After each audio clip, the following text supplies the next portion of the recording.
Welcome to Honeysuckle Knits. This is Katie. I just wanted to show you how to do the I-cord cast on for my pattern, the Cord-ially Yours Tee, which is going to be linked down below. And let's go ahead and get started.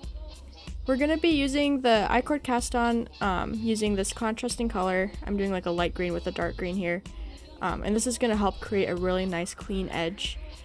And this version of the cast on is from Purl Soho, which I'm going to have the original video linked down below. So we're going to start here by casting on 4 stitches using the long tail cast on.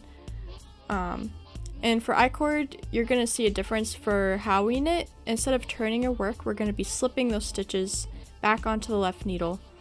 And your working yarn is going to be on the far left of your work every time you slip those stitches over. So now here we're going to be knitting our first 4 stitches here. And I found it's really important that for at least the first few rows, making sure that you're keeping your stitches super tight, because it just helps those edge stitches not appear as loose when you have to go back and graft them.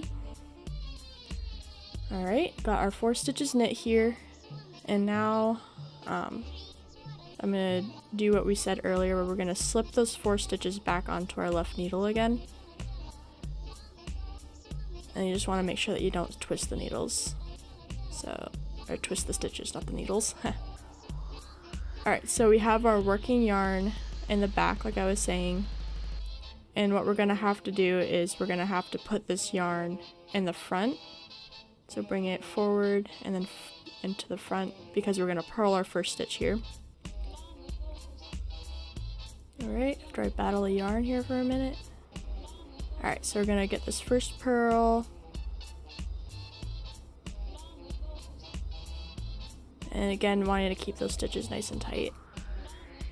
Okay, and then we're going to have to bring the yarn back behind again. And for this is going to be where we do our increase. We're going to be picking up this right leg of the stitch below the live stitch. So you pick that leg up and put it onto the left needle. And then we're going to knit from behind. So knit through the back loop. And this is a little tricky the first couple times because it's so tight. So you might have to battle it for a minute. Yep. So yeah, knit through the back loop. And then you're just going to knit the last 3 stitches.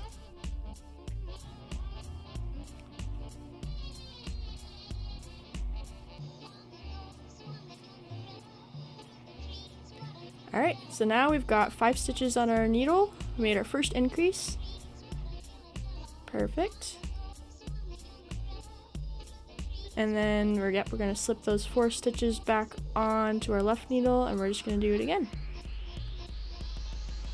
So I just want to make sure to bring the yarn forward for our first stitch that we're going to purl.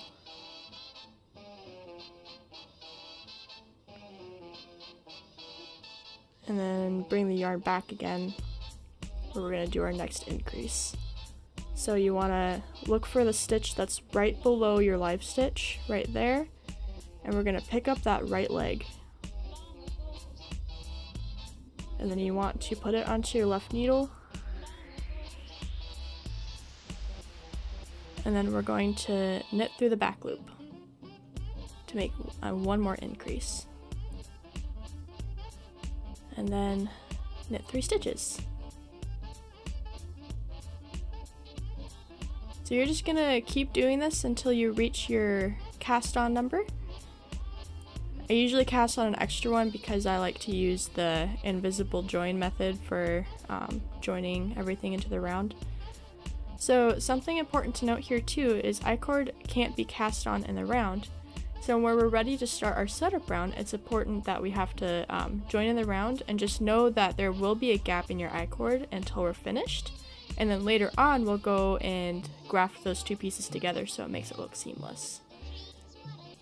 And cut our yarn so that we can start our setup round, and then we'll be good to go to continue. Thank you for watching. Let me know in the comments if this video was helpful, and don't forget to like and subscribe for more knitting tutorials and content. Bye!